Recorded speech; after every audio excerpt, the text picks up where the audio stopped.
चलिए, कल का शॉर्ट समरी भी हमने पढ़ा था, बट फिर भी कोई बात नहीं, चलो साउंड नहीं आ रहा था इसलिए फिर से एक बार पढ़ा देते हैं। लास्ट क्लास में हमने पढ़ा था कि सीक्वेंस मतलब कुछ भी चीजें होता है जो एक पर्टिकुलर ऑर्डर में रखा जाता है, उसको हम लोग बोलते हैं सीक्वेंस, ठीक है। और सीक्वेंस का जो टर्म होता है उसको हम लोग टी एन या फिर ए एन से रिप्रेजेंट करते हैं। कोई भी सीक्वेंस होता है उसका जो टर्म होता है उसको टी एन या फिर ए एन से रिप्रेजेंट करते हैं, ठीक है। अगर कहीं पे हमको दिया हुआ है T N is equal to 1 plus N to the power N, ऐसा लिखा हुआ है, ठीक है, 1 plus N to the power N, तो हमें से पूछा जाए कि फिफ्थ टर्म क्या होगा, तो फिफ्थ टर्म मतलब जहां जहां n है वहां वहां 5 लिखा गया, तो ये हो जाएगा 1 प्लस 5 टू दी पावर 5, इस तरीके से, यानी कि ये हो जाएगा 6 टू दी पावर 5, जो वैल्यू आता है उसका वो लिख दिया जाएगा, ठीक है। तो ये था हमारे पास टर्म। उसके बाद अगला चीज हमने पढ़ा था सम ऑफ एन टर्म्स, ठीक है, सम ऑफ एन टर्म्स, यानी कि सम ऑफ एन टर्म्स मतलब Sn, और उसका मतलब होता है सारे टर्म को ऐड कर देना, सारे टर्म को ऐड कर देना। कहां तक ऐड किया गया है, n तक ऐड किया गया है, तो ये हो जाता है हमारे पास Tn। फिर उसके बाद लास्ट क्लास में हमने एक फॉर्मूला भी डिराइव किया था कि Sn is equal to S of n minus 1 plus Tn, ठीक है। और इसको अगर हम थोड़ा सा सिंप्लीफाई करें तो हमारे पास आ जाता है Tn is equal to Sn minus 1, ठीक है। और इसको याद रखना है, ये बहुत ही इंपॉर्टेंट फॉर्मूला है, आगे बहुत सारे क्वेश्चन जो है इस फॉर्मूले के बेस्ड होगा, ठीक है, तो इसीलिए हमें इस फॉर्मूले को याद रखना है। इतनी चीजें हमने लास्ट क्लास में पढ़ा था, उससे ज्यादा नहीं पढ़ा था, ठीक है। आज का जो हमारा टॉपिक है वो टॉपिक है अरिथमेटिक प्रोग्रेशन। तो अरिथमेटिक प्रोग्रेशन क्या होता है, a sequence in which each term differs from its preceding term by a constant is called an arithmetic progression written as A P. यानी कि अगर मैं एक सीक्वेंस ले लूं, सीक्वेंस ले लेते हैं इस तरीके से 2 4 8 6, सॉरी गलत लिख दिया, 2 4 6 8 10 12 14 16, ऐसा ले लिया। इसमें बोला गया है term differs from its preceding term, मतलब एक नंबर को उसके पहले वाले नंबर से अगर सब्ट्रैक्ट करते हैं, ठीक है।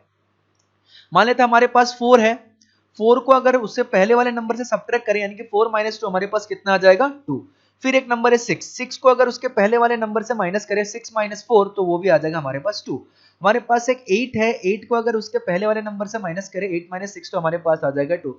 ठीक उसी तरीके से 10 माइनस 8 भी 2, 12 माइनस 8 भी 2, 14 माइनस 12 भी 2 और 16 माइनस 4 भी 2। यानी कि हमें ऐसा लग रहा है कि किसी भी नंबर को अगर मैं उसके प्रीसीडिंग नंबर से यानी कि उसके पहले वाले नंबर से सब्ट्रैक्ट कर रहा हूं तो हमेशा मेरे को सेम वैल्यू मिल रहा है। सेम मींस कांस्टेंट, वो वैल्यू चेंज नहीं हो रहा है, ठीक है।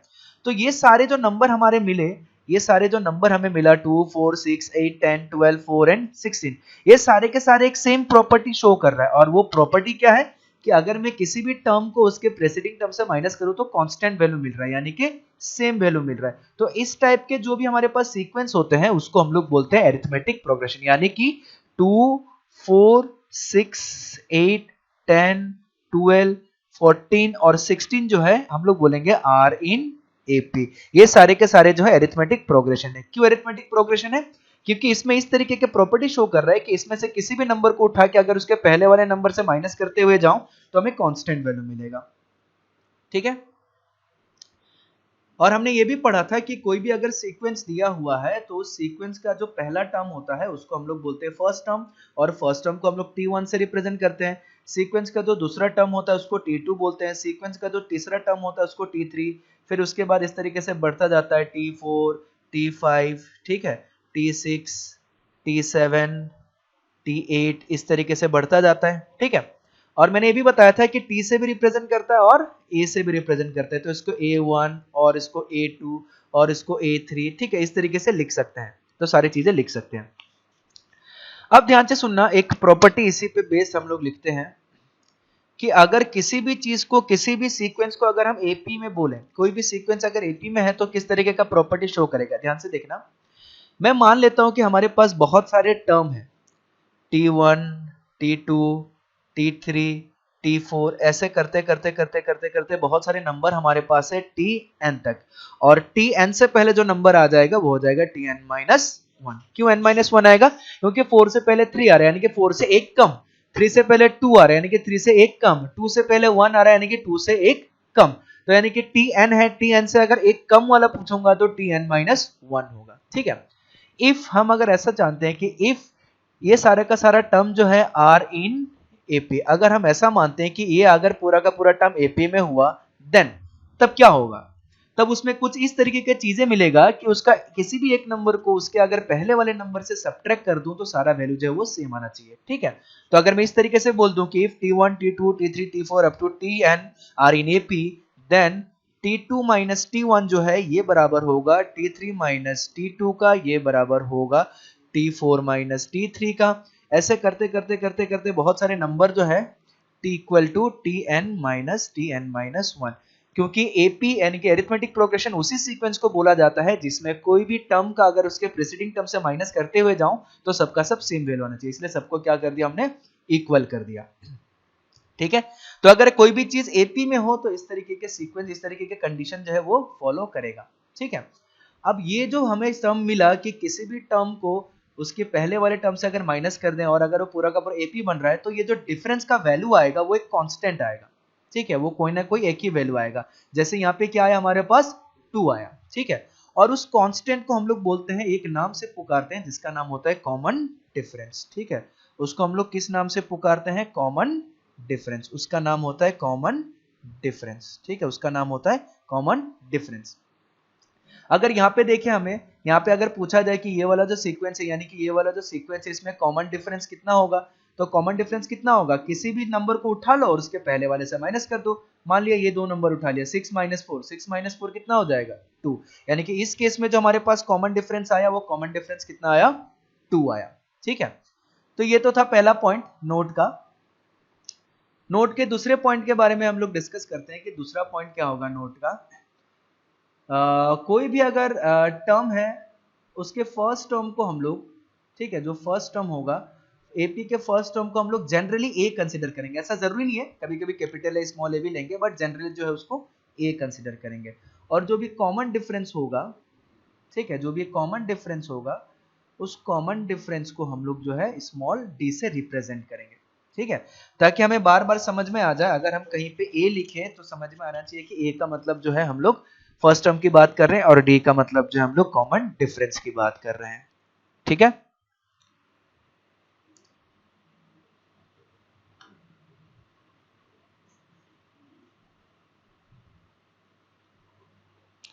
यहां तक कोई समझ में आया अभी तक,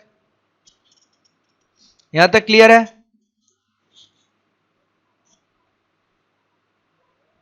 बताइए जल्दी। चलिए बहुत बढ़िया, फिर इसके आगे हम लोग कंटिन्यू करते हैं। अभी मैं पीडीएफ भेज दूंगा, पिछली बार की तरह आप लोगों को पीडीएफ को थ्रू असाइनमेंट सबमिट करना है, ठीक है, आप लोगों को मैं पीडीएफ भेज दूंगा। चलिए हम लोग अपना अगला कंटिन्यू करते हैं।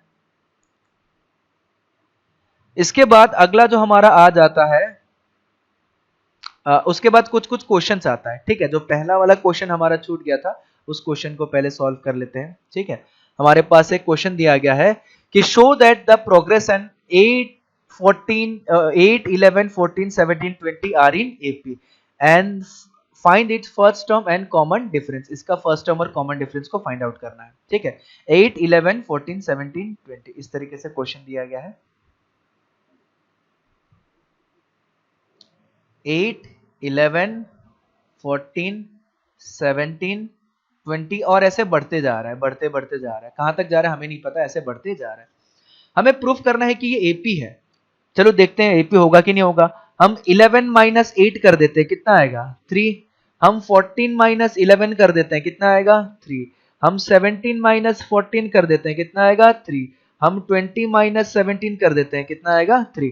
तो हमें क्या दिख रहा है कि कोई भी टर्म को अगर उसके प्रीसीडिंग टर्म से मैं माइनस करते जा रहा हूं तो हमें सेम वैल्यू मिलते जा रहा है। और ये किस में हो पाता है, ये सिर्फ और सिर्फ एरिथमेटिक प्रोग्रेशन में हो पाता है, उसके अलावा दूसरे चीजों पे नहीं हो पाता है। तो हेंस हम लोग लिख सकते हैं 8, 11, 14, 17, 20 और इसके बाद ये डॉट डॉट देना जरूरी है। क्यों जरूरी है, क्योंकि इसका मतलब नंबर बढ़ते जा रहा है, आर इन एपी, ठीक है। उसके बाद इसका फर्स्ट टर्म पूछा गया है, इसका फर्स्ट टर्म कितना होगा 8, यानी कि सबसे पहला वाला जो टर्म है इसका क्या है 8। उसके बाद पूछा गया है कॉमन डिफरेंस, इसका कॉमन डिफरेंस कितना होगा? कॉमन डिफरेंस इस केस में हो जाएगा 3, कॉमन डिफरेंस इस केस में हो जाएगा 3, ठीक है। उसके बाद अगला क्वेश्चन हमें दिया है,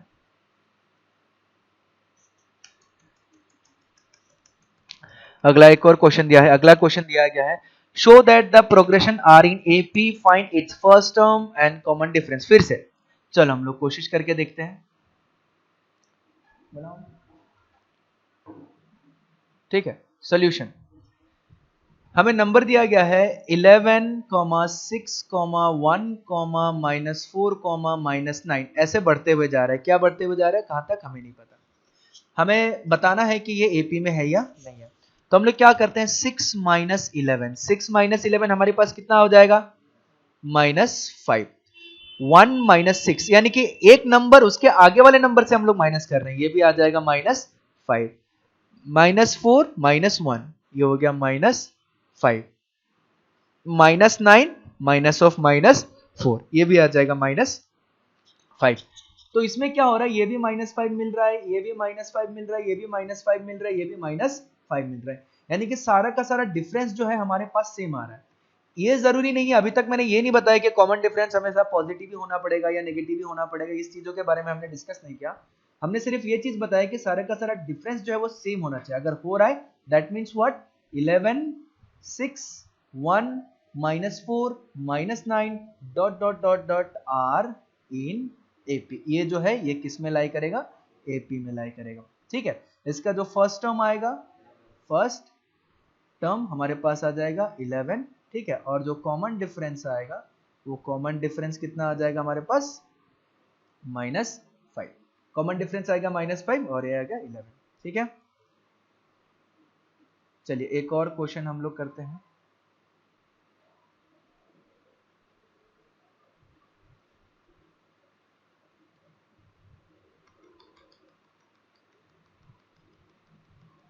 हेलो चलिए,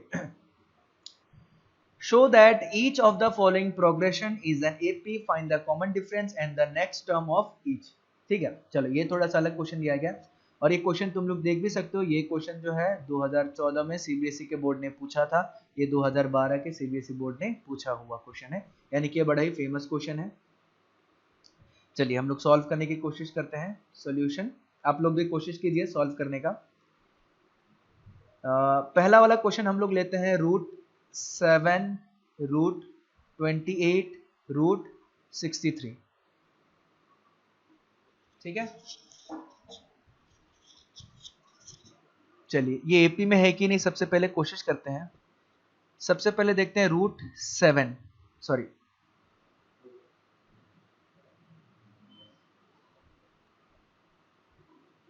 √28 माइनस √7, √28 माइनस √7, ठीक है। √28 को हम लोग क्या लिख सकते हैं, 2√7, ठीक है, माइनस √7, 2√7 माइनस √7 कितना आ गया, √7। उसके बाद √63, √63 माइनस √28, √63 कितना हो जाता है, 7 9 जा 63, यानी कि √3√7 माइनस 2√7, तो कितना आ गया, √7।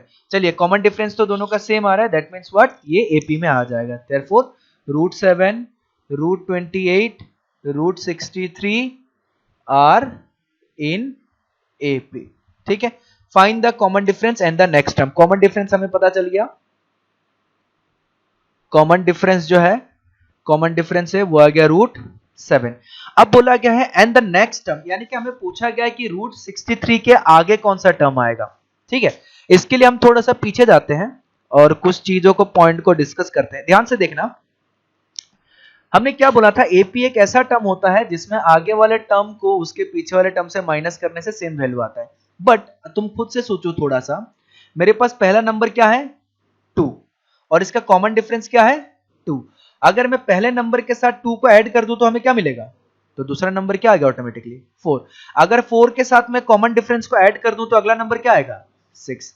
अगर 6 के साथ मैं कॉमन डिफरेंस को ऐड कर दूं तो अगला नंबर क्या आएगा, 8। अगर 8 के साथ में कॉमन डिफरेंस को ऐड कर दूं तो कितना आ जाएगा, 10। यानी कि हमें ये चीज पता चल गया कि कोई भी नंबर अगर हमें मिले उस नंबर के साथ अगर उसके कॉमन डिफरेंस को मैं ऐड कर दूं तो हमें अगला वाला नंबर मिल जाएगा, और उसके साथ अगर मैं माइनस कर दूं मेरे को पीछे वाला नंबर मिल जाएगा। ठीक है, तो वही चीज इसमें है, हमें पूछा गया है नेक्स्ट टर्म।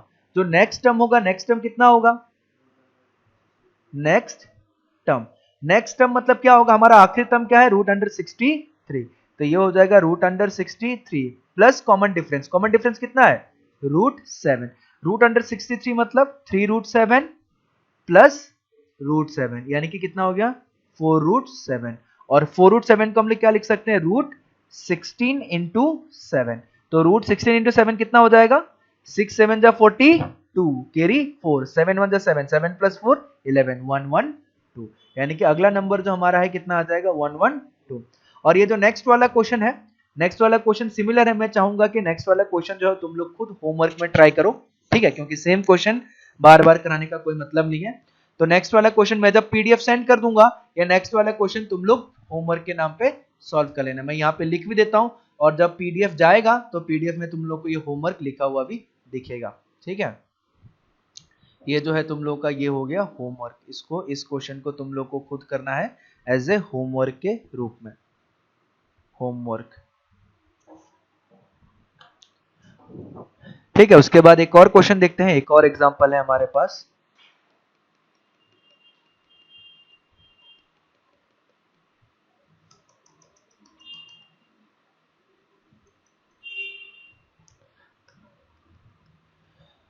अगला क्वेश्चन बोला गया है find A and B such that the numbers form an AP.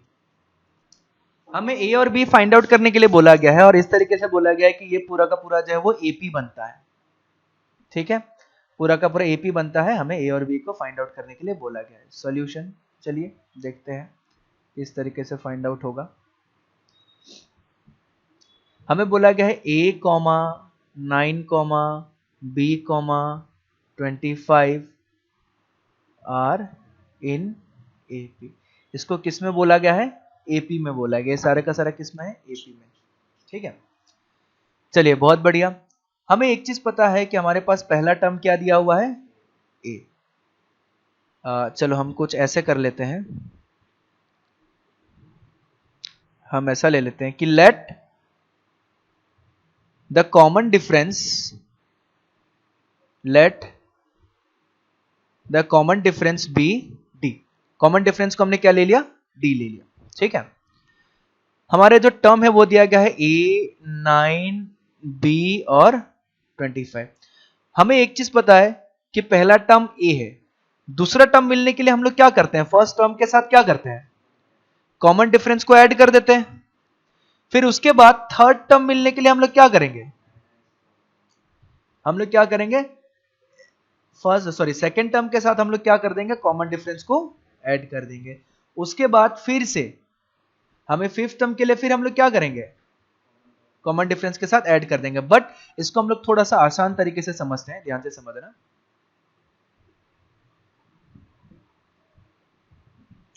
A D, मेरा फर्स्ट टर्म हो गया, मेरा फर्स्ट टर्म हो गया ए, सेकेंड टर्म हो गया ए प्लस डी। ठीक है, अगर सेकेंड टर्म ए प्लस डी हो गया तो थर्ड टर्म कितना होगा, इस ए प्लस डी में फिर से डी ऐड कर देंगे, तो ये हो जाएगा ए प्लस 2d। ठीक है, मेरा थर्ड टर्म कितना हो जाएगा, a प्लस 2d में फिर d ऐड कर देंगे, a प्लस 3d। आया समझ में? ठीक है, ये 25 है, सॉरी ये 25। तो हमें ये समझ में आ रहा है हमारा फर्स्ट टर्म a है, हमारा second term a plus d है, और a प्लस d का वैल्यू कितना है, 9 है। हमारा third term a plus 2d है, और a प्लस 2d का वैल्यू कितना है, b है। हमारा फोर्थ टर्म जो है वो कितना है, a प्लस 3d है, और a प्लस 3d का वैल्यू कितना है, 25 है। ठीक है, अब ध्यान से देखो, इसको हम नंबर 1 मान लेते हैं और इसको हम नंबर 2 मान लेते हैं। ठीक है, नंबर 1 हमारे पास कितना है, a प्लस डी, नंबर 2 हमारे पास कितना है, a प्लस 3d। अगर हम 1 माइनस 2 कर दें, ठीक है, अगर हम क्या करें 1 माइनस 2 कर दें, तो 1 माइनस 2 कर देंगे, हमारे पास कितना आ जाएगा, a plus D minus a plus 3d, और 1 माइनस 2 मतलब 9 माइनस 25, तो ये कितना आ जाएगा, a plus D minus a minus 3d, और 9 माइनस 25 कितना हो गया, 9 माइनस 25 कितना हो जाएगा? 5 4 16 और हाँ यस 16 आएगा। तो ये हो जाएगा, इधर से a और a कैंसल, सॉरी माइनस 16 आएगा। इधर से d माइनस 3d कितना हो गया? माइनस 2d, और ये कितना हो गया? माइनस 16। तो d का वैल्यू कितना आ गया? 8। d का वैल्यू कितना आ गया? तो कॉमन डिफरेंस कितना आ गया हमारे पास? 8। अब देखो कॉमन डिफरेंस हमारे पास 8 आ गया, ठीक है। अगर जैसे कॉमन डिफरेंस निकल गया, हम लोग क्या कर सकते हैं, हमारा वैल्यू जो है उसको हम लोग फाइंड आउट कर सकते हैं, ठीक है। ध्यान से देखो, कॉमन डिफरेंस हमारे पास 8 आ गया। हमारा पहला नंबर क्या था? a, दूसरा नंबर क्या था? a plus d। अब देखो ध्यान से ऑब्जर्व करना, हाँ a हो गया, 9 हो गया, b हो गया, 25 हो गया। अगर मैं 9 के साथ कॉमन डिफरेंस को माइनस करूं तो मेरे को क्या मिलेगा? a मिलेगा। अगर मैं a के साथ कॉमन डिफरेंस को ऐड करूं तो मेरे को 9 मिलेगा। तो 9 के साथ अगर मैं कॉमन डिफरेंस को माइनस करता हूं तो मेरे पास कितना नंबर आया? 1, यानी कि ये किसका वैल्यू हो गया? a का वैल्यू हो गया, ठीक है। और अगर मैं 9 के साथ कॉमन डिफरेंस को ऐड करूं तो मेरे को क्या मिलेगा? b मिल जाएगा। अगला टर्म मिल जाएगा, कॉमन डिफरेंस ऐड करने से अगला टर्म मिलता है। तो 9 प्लस 8 जो है ये मेरा कितना हो जाएगा? b। तो 9 प्लस 8 कितना हो गया? 17 इक्वल टू कितना हो गया? b। यानी कि हमारा a का वैल्यू भी निकल गया, हमारा b का वैल्यू भी निकल गया। a का वैल्यू निकल गया 1 और b का वैल्यू निकल गया 17। यानी कि पूरा का पूरा जो सीक्वेंस हुआ, पूरा का पूरा जो सीक्वेंस है वो किस तरीके का है? 1, 9, 17, 25। तो ये हमारा पूरा का पूरा सीक्वेंस कंप्लीट हो गया, ठीक है। तो ये था हमारा कुछ बेसिक एरिथमेटिक प्रोग्रेशन के बारे में। अगला हमारा एरिथमेटिक सीरीज और जनरल टर्म आएगा, ठीक है।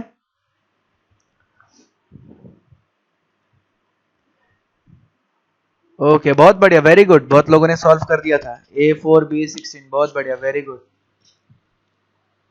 चलो, सब लोग को समझ में आया किस तरीके से हुआ ये?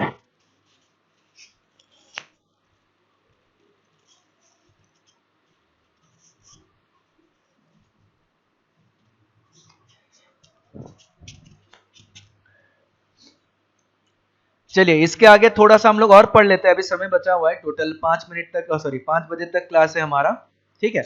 और मैं पीडीएफ ऐसे भी भेज दूंगा, मैं असाइनमेंट होमवर्क भी भेज दूंगा, तो आप लोगों को वो करना है ऐसे भी, ठीक है। चलिए अगला पढ़ लेते हैं, इसका अगला टॉपिक क्या है? ओके, एग्जाम्पल 3 ध्यान से देखिएगा। ये एग्जाम्पल 3, ये वाला एग्जाम्पल 3, √7 √6 वाला, √7 √6 वाला, या एग्जाम्पल 4 अभी जो किया था, √7 √6। ओके ठीक, ध्यान से देखिएगा। उसमें कुछ नहीं है, हमें बताना है कि फर्स्ट टर्म ये एपी में है कि नहीं, सबसे पहले बताना है। तो एपी में कोई भी चीज होगा तो उसके नंबर को अगर उसके पहले वाले नंबर से सब्ट्रैक्ट करें तो सेम वैल्यू आना चाहिए, यानी कि ये माइनस ये जो है सेम वैल्यू आना चाहिए। तो हमारे पास था √28 माइनस √7। अब √28 को हम लोग कैसे लिख सकते हैं? √28 इज इक्वल टू √4 इंटू 7, यानी कि √4 इंटू √7।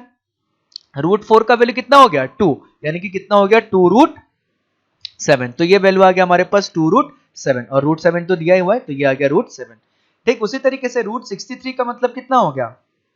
9 इंटू 7, 9 इंटू 7 का मतलब हो गया √9 इंटू √7। √9 इंटू √7 का मतलब, √9 का मतलब हो गया 3, 3√7।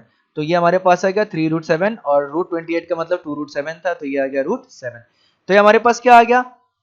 अगर दोनों वैल्यू सेम आ गया, कॉमन डिफरेंस अगर सेम आ गया, तो उसका मतलब क्या हो गया? Are in AP. सबका सब चीजें किस में आ गया? एपी में आ गया। और कॉमन डिफरेंस कितना आ गया? √7। और हम लोगों ने अभी पढ़ा कि कोई भी नंबर है उस पर अगर कॉमन डिफरेंस ऐड कर दूं, कोई भी नंबर मेरे पास है उस पर अगर मैं कॉमन डिफरेंस ऐड कर दूं तो आगे वाला नंबर मिल जाएगा, उस पर अगर मैं कॉमन डिफरेंस को माइनस कर दूं तो मेरे को पीछे वाला नंबर मिल जाएगा, ठीक है। तो ये चीज हमने पढ़ा कि कोई भी नंबर है उसके आगे वाला नंबर चाहिए, एपी का आगे वाला नंबर, और वही नंबर एपी में होना चाहिए।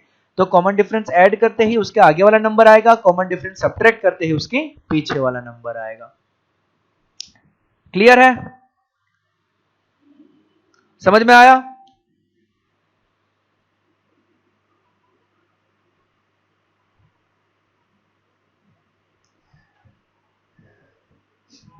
चलिए एक दो पॉइंट और पढ़ लेते हैं हम लोग, 5-10 मिनट और पढ़ लेते हैं, ठीक है, 5-10 मिनट और पढ़ लेते हैं हम लोग। अगला जो पॉइंट हमारे पास आ रहा है, ध्यान से देखो, अगला जो पॉइंट हमारे पास आ रहा है वो है एरिथमेटिक सीरीज। ठीक है, ये एरिथमेटिक सीरीज क्या है, ध्यान से देखना। एरिथमेटिक सीरीज बताता है कि by adding the term of an AP we get the corresponding arithmetic series. बस, कुछ मतलब नहीं, सारे के सारे एपी के टर्म को अगर हम ऐड कर देंगे तो उसको क्या बोलते हैं, सीरीज। तो वही डिफरेंस हो गया सीक्वेंस और सीरीज के बीच में। ठीक है, अगर हमने एक एपी ले लिया, 4 4 + 5 9, 9 + 5 कितना हो गया, 14, 14 + 5 19। चलो मान लो मैंने एक एपी ले लिया, ये क्या है, एपी। अगर इसको सिर्फ ऐसे ही लिखा गया तो इसको क्या बोला जाएगा, सीक्वेंस। अगर इन सबको ऐड कर दिया गया, 4 + 9 + 14 + 19, अब ये क्या बन गया, सीरीज, एरिथमेटिक सीरीज। ये हो गया, पहले था एरिथमेटिक प्रोग्रेशन जो कि था सीक्वेंस, अब ये हो गया एरिथमेटिक सीरीज। तो यही चीज बताया गया, ये कोई इंपॉर्टेंट चीज नहीं है, इस पे तो बहुत सारे क्वेश्चन हम लोग करेंगे। हमारा मेन इंपॉर्टेंट पॉइंट ये वाला है,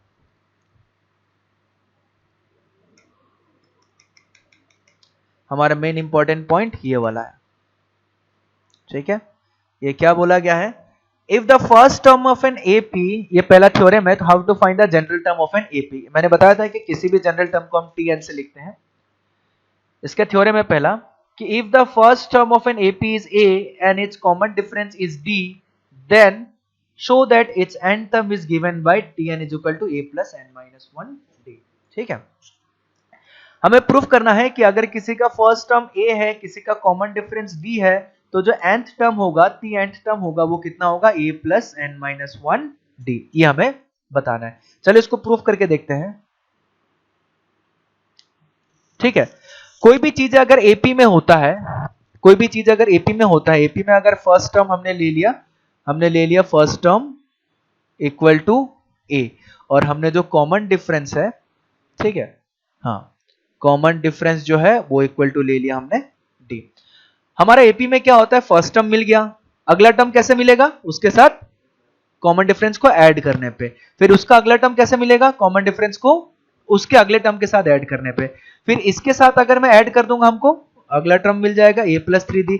फिर इसके साथ ऐड करते रहूंगा तो क्या मिल जाएगा, a + 4d। फिर इसके साथ अगला टर्म अगर मेरे को चाहिए तो a + 5d। ऐसा करके ये जो है सीक्वेंस पूरा का पूरा जाते रहेगा।